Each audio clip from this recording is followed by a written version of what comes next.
Hello, I'm Himanshu Gupta. Welcome to my channel.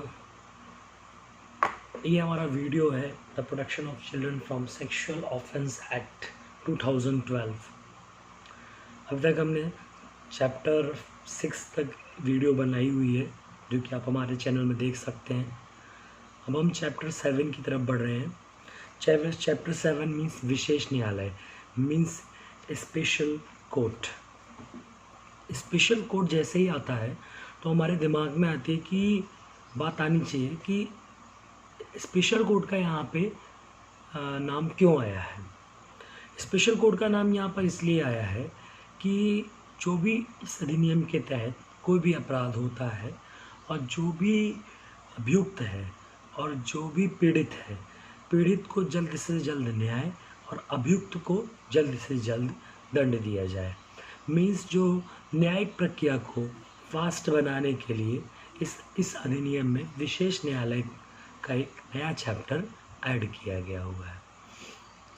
वैसे तो अगर हम देखें तो हमारे यहाँ सेशन न्यायालय इसको देखते हैं, मतलब सेशन न्यायालय में ये ट्रायल चलती है, मगर इस चैप्टर में हमको ये बताया गया है कि सेशन न्यायालय को ही राज्य सरकार चीफ जस्टिस मतलब हाई कोर्ट के जस्टिस के साथ मिलकर हर एक जगह पर सेशन न्यायालय को कन्वर्ट करके विशेष न्यायालय मीन्स एक स्पेशल कोर्ट में कन्वर्ट करता है। जैसे कि अभी हम आगे पढ़ेंगे, सेक्शन 28 इसी के बारे में कहता है कि विशेष न्यायालय को अभिहित कर किया जाना, मतलब डेजिग्नेशन ऑफ स्पेशल कोर्ट। तो जैसे हम डेजिग्नेशन ऑफ स्पेशल कोर्ट की बात करते हैं, for the purpose of providing the speedy trial, जैसे मैंने आपसे कहा कि स्पीडी ट्रायल के लिए the state government shell in the consultation with chief justice of high court, में जो स्टेट गवर्नमेंट होगी, राज्य सरकार होगी, वो चीफ जस्टिस जो कि हाई कोर्ट के जो चीफ जस्टिस होंगे उनके साथ डिस्कस करके ऑफिशियल गजट में डेजिग्नेट फॉर ईच डिस्ट्रिक्ट, मतलब एवरी डिस्ट्रिक्ट में एक special court of session to be special court to try the offence under this act. Means अधिनियम के अधीन अपराधों का विचारण करने के लिए किसी सेशन न्यायालय को एक विशेष न्यायालय होने के लिए अभिहित करेगी। एक राज्य सरकार किसी चीफ जस्टिस के से डिस्कशन करके एक राज्य पत्र मीन्स गजट में निकालेगा, किसको, एक हर डिस्ट्रिक्ट में एक सेशन न्यायालय को एक स्पेशल कोर्ट में कन्वर्ट किया जाएगा। यहाँ पर परंतु यदि किसी सेशन न्यायालय को बालक अधिकार संरक्षण आयोग अधिनियम द्वारा अगर तत्समय प्रवृत्त किसी अन्य विधि द्वारा किसी सेशन न्यायालय को ऐसा कोई विशेष न्यायालय की पदवी किसी डिस्ट्रिक्ट में दी गई हुई है तो यही माना जाएगा कि वो विशेष न्यायालय इस अधिनियम के अधीन है, मतलब इस अधिनियम को उस विशेष न्यायालय में स्पीडी ट्रायल चलेगा।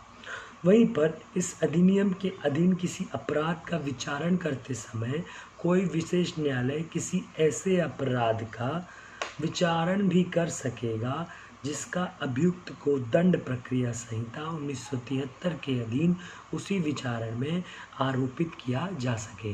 मान लीजिए किसी व्यक्ति ने इस अधिनियम मतलब लैंगिक अपराध भी किया है, चोरी भी की है और हत्या भी की है, तो उस जगह पर क्या होगा कि ऐसा नहीं कहा जाएगा कि कोई अधिवक्ता ये नहीं कह सकते या कोई व्यक्ति ये नहीं कह सकता कि इसका ट्रायल कहीं और होना चाहिए या ये स्पेशल न्यायालय है और इसका ट्रायल किसी सेशन न्यायालय में होना चाहिए।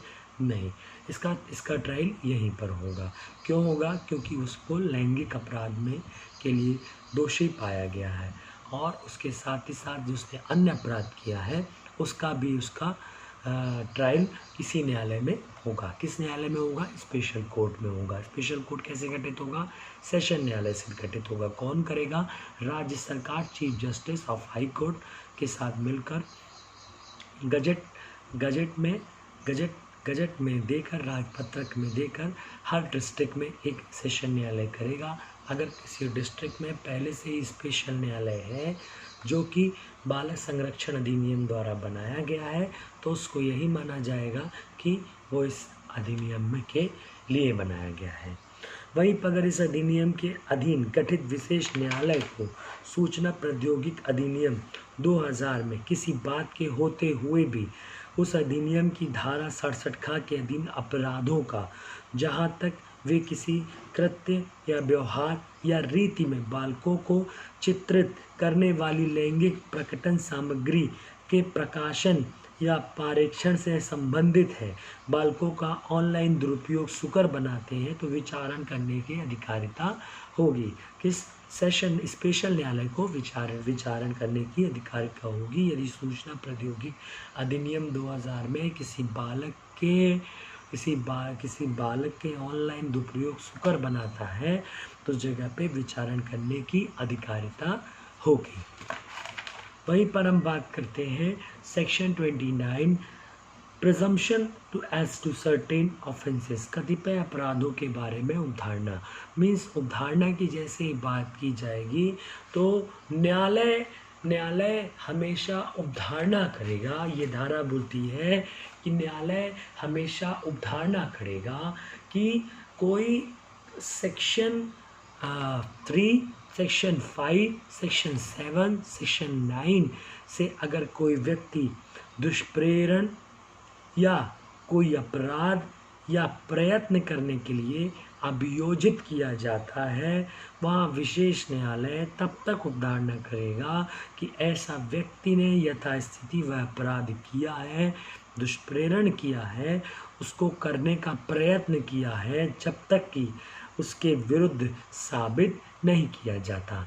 मतलब जब तक ये मानेगा, उदाहरणा करेगा कि उसने वह अपराध किया है, जब तक वह अभियुक्त ये साबित नहीं कर देता कि वह निर्दोष है। कौन कौन सी धारा में? धारा 3, धारा 5, धारा 7, धारा 9। ये कौन कौन सी धारा है? धारा 3 जो है वो प्रवेशन लैंगिक हमले का है। धारा 5 जो है गुरुतर प्रवेशन लैंगिक का है। धारा 7 जो है वो लैंगिक हमले का है। और धारा 9 जो है वो गुरुतर लैंगिक हमले का है। ठीक है, तो उस जगह पे ये जो न्यायालय होगा विशेष न्यायालय होगा। विशेष न्यायालय उदाहरणा करके चलेगा कि उस व्यक्ति ने ऐसा अपराध गठित किया है या ऐसा दुष्प्रेरणा किया है या उस अपराध को करने का प्रयत्न किया है। बात में समझ में आता होगा। तो अब हम बात करेंगे धारा 30 आपराधिक मानसिक दशा की अवधारणा, presumption of culpable mental state. जब ये बात करेंगे तो इस अधिनियम के अधीन किसी अपराध के लिए किसी अभियोजन में जो अभियुक्त की ओर से आपराधिक मानसिक स्थिति की अपेक्षा करता है, विशेष न्यायालय ऐसी मानसिक दशा की विद्यमानता की अवधारणा करेगा। मीन्स विशेष जो न्यायालय होगा वो मानसिक दशा की विद्यमानता की उदाहरणा करेगा, किंतु अभियुक्त के लिए यह तथ्य साबित करने के लिए प्रतिरक्षा होगी। मतलब उसको साबित करने के लिए क्या होगी? प्रतिरक्षा होगी कि उस अभियोजन में किसी अपराध के रूप में आरोपित कृत्य के संबंध में उसकी ऐसी मानसिक दशा नहीं थी। यहाँ पे मैं आपको बताना चाहूँगा कि आपराधिक मानसिक दशा के अंतर्गत क्या क्या आता है। आपराधिक मानसिक दशा के अंतर्गत आशय आता है, हेतुक आता है, किसी तथ्य का ज्ञान आता है, किसी तथ्य में विश्वास या विश्वास के किए जाने का कारण भी है। अब हम बात करेंगे कि इस धारा के प्रयोजनों के लिए किसी तथ्य का साबित किया जाना केवल तभी कहा जाएगा जब विशेष न्यायालय उसके युक्त संदेह से परे विद्यमान होने पर विश्वास करता है, और केवल तब नहीं जब इसकी विद्यमानता समान संभाव्यता की प्रबलता द्वारा स्थापित हो। Means for the purpose of this section, a fact is said to be proved only when the special court believes it to exist beyond reasonable doubt and not merely when its existence is established by preponderance of probability। Means इस बात को आपको समझना पड़ेगा कि ये तभी proof किया जाएगा जब स्पेशल कोड बिलीव करता है। जब बिलीव करेगा तभी आप इसको प्रूफ कर सकते हैं, अन्यथा नहीं कर पाएंगे।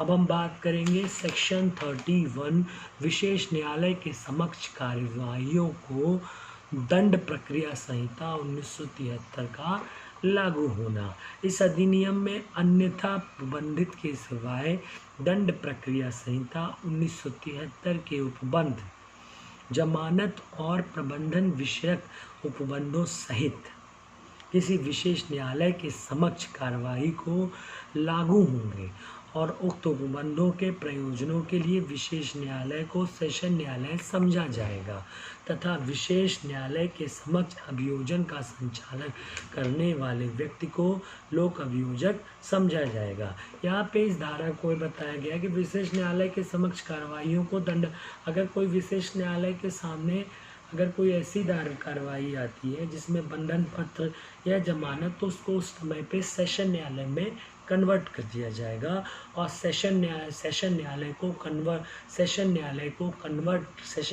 को कन्वर्ट करके उस जगह पर विशेष न्यायालय को सेशन न्यायालय में कन्वर्ट कर दिया जाएगा और जो भी उसका अभियोजक होगा उसको लोक अभियोजक माना जाएगा। विशेष लोक अभियोजक सेक्शन 32 सेक्शन 32 राज्य सरकार राजपत्र में अधिसूचना द्वारा केवल इस अधिनियम के उपबंधों के अधीन मामलों का संचालन करने के लिए प्रत्येक विशेष न्यायालय के लिए एक विशेष लोक अभियोजक नियुक्ति करेगी। मतलब जो प्रत्येक विशेष न्यायालय होगा उसके लिए प्रत्येक विशेष न्यायालय के लिए एक विशेष अभियोजक नियुक्ति करेगी और उपधारा 1 के अधीन विशेष लोक अभियोजक के रूप में नियुक्त किए जाने के लिए कोई व्यक्ति केवल तभी पात्र होगा जब उसका 7 ईयर्स का उसके पास एक्सपीरियंस होगा, अधिवक्ता के रूप में व्यवसाय करता होगा, सब अभिवक्ता के रूप में उसने व्यवसाय किया होगा, तभी उसको तभी उसको लोक अभियोजक के पद पे नियुक्त किया जाएगा।